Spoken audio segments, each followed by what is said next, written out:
Alors maintenant, si on parlait, pour finir, de Mintzberg et de sa vision un petit peu qu'il a du management, où finalement il disait que en fonction de ce choix finalement d'organisation et d'influence, et ben derrière on va avoir un mode d'organisation et un mode de management différent. Et il parlait justement de la première structure qui était la structure simple. Est-ce que tu peux nous en dire un petit mot sur ces structures qui sont finalement... En fait, les structures simples, c'est des structures qui sont peu formalisées, au fond, où l'organisation va pas être hyper structurante, quoi, dans l'idée. Il va y avoir un dirigeant unique, et c'est lui qui va être un peu au four et au moulin. C'est ce qu'on retrouve dans énormément de petites PME, PMI, au fond, où la structure simple, le patron, le boss, va faire le commercial, va faire les achats, va faire la comptabilité, et donc du coup, c'est vraiment des structures ultra simplifiées où on a une personne qui va vraiment faire la plupart des choses, on va dire. La division du travail, elle est très presque étatique, là pour le coup, j'ai envie de dire, c'est que lui, le patron, va faire ce qu'il y a à faire et puis va donner des ordres, va distribuer les ordres quand il en aura besoin, et c'est ça ce qu'on appelle des organisations et des structures simples.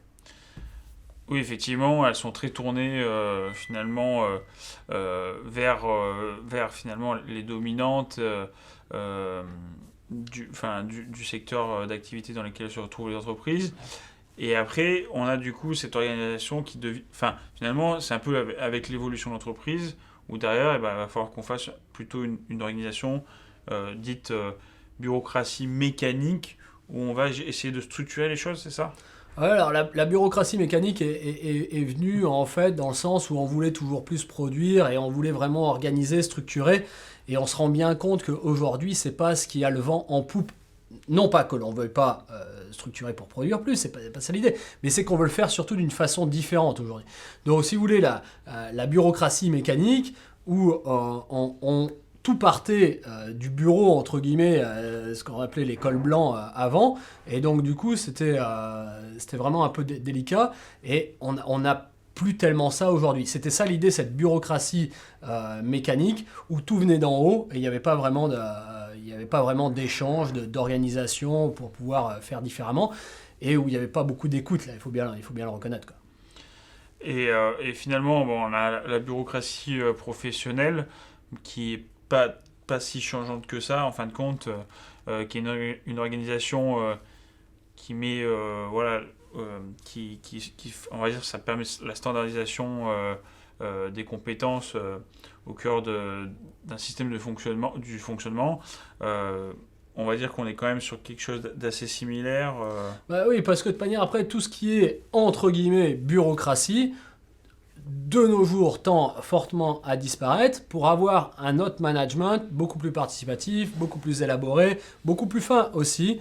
Et donc du coup, tout ce qui est l'idée de bureaucratie, d'ailleurs, ne serait-ce que le terme, quand on l'entend là comme ça, bureaucratie, ça Mm. fait pas tellement envie, ça fait Mm. pas tellement sexy, entre guillemets. Et donc du coup, on a plutôt tendance à s'en éloigner aujourd'hui, quoi. Effectivement. Et maintenant, du coup, on va arriver plus à des organisations qui sont plus proches de ce qu'on connaît aujourd'hui, donc des structures plus divisionnelles, Mhm. avec finalement des petites équipes autonomes. Enfin, C'est ça l'idée, c'est d'avoir des petits groupes de travail, des petites équipes qui vont venir à répondre aux différents besoins de l'entreprise dans son organisation. Et plutôt que ça parte que des bureaux, effectivement, où ils vont pas voir exactement ce qui se passe en production, par exemple, ou en R&D, ou n'importe, du coup, on va avoir des plus petites équipes qui vont être beaucoup plus proches du terrain et qui vont pouvoir mentionner les difficultés ou les solutions éventuelles pour pouvoir améliorer l'organisation. très bien. Euh, et finalement, donc la dernière organisation, adocratique, qui correspond à la structure ad hoc, c'est-à-dire qui est liée finalement aux activités occupées à un moment donné. Euh, Elle est surtout, en fait, cette adocratie, elle est surtout, si vous voulez, définie en fonction des différents projets qu'on peut avoir dans l'entreprise. Et ça, c'est vraiment important. Donc la structure, vraiment, va évoluer en fonction des projets que l'on a. Encore une fois, que ça soit sur R&D, que ça soit sur du développement personnel, enfin du développement de ressources humaines ou de compétences dans le monde de l'entreprise, c'est ce que je voulais dire, que ça soit sur un développement commercial ou que ça soit soit sur de la fidélisation, je ne sais pas. On va avoir différents projets et donc du coup cette adocratie va être plus tournée projet vraiment et en fonction des projets, on va travailler encore une fois certainement avec des petites équipes pour pouvoir mener à bien ces projets. Oui, effectivement, on est sur une organisation finalement tournée vers la résolution de problèmes, avec un besoin multi-compétences finalement, avec des savoirs un petit peu spécialisés et des capacités d'invention beaucoup plus poussées que ce que pouvaient proposer les modèles actuels qui finalement ne permettaient pas cette multi-compétence et qui était peut-être parfois trop dirigée dans un sens. Pour les apprenants qui nous regardent, je vous invite aussi à regarder par rapport à ça le film sur Steve Jobs d'Apple, où effectivement on voit bien que eux ils prenaient des petites équipes pour travailler de façon très spécifique sur des choses et qui sont rentrés dans cette adocratie en fait, et de dire tiens on va aller chercher les compétences qu'il nous faut. C'était une des grandes capacités de Steve Jobs, c'était une des premières choses qu'il faisait. D'ailleurs, petite anecdote, quand il rentrait en réunion, il demandait aux gens qui ils étaient, pourquoi ils étaient là, et s'ils avaient rien à faire, ils dégageaient, parce que lui il voulait juste les compétences concernées pour le projet en question. Oui, effectivement.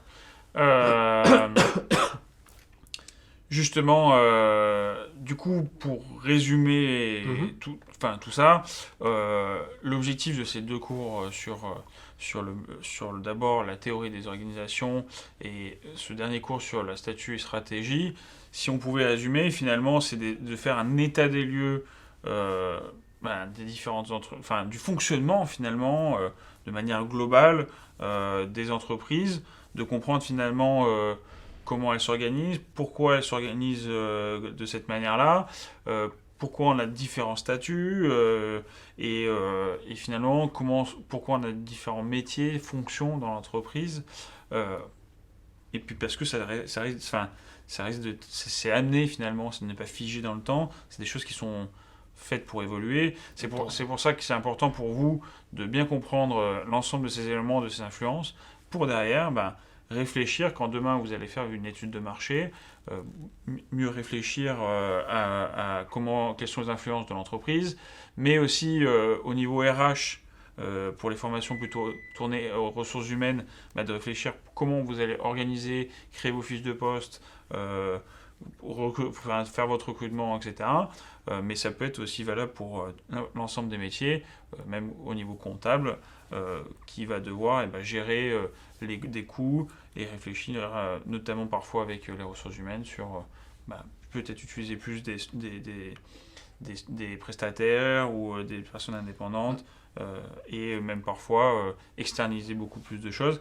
C'est toutes ces réponses-là qu'il va falloir répondre dans votre quotidien, en tout cas dans votre métier au quotidien, mais aussi à travers cette formation que vous allez faire jusqu'à présent. Jusqu'à présent, oui, et effectivement, ça va nous permettre de mieux comprendre tout ce qu'il y a en termes d'organisation, et donc pour les apprenants qui vont regarder ces vidéos, de mieux percevoir effectivement ce qui pouvait se passer avant, ce qui a évolué, ce qui est en train de se passer maintenant, et comment vous, demain, dans vos entreprises, vous allez pouvoir vous fondre aussi dans l'organisation de ces entreprises.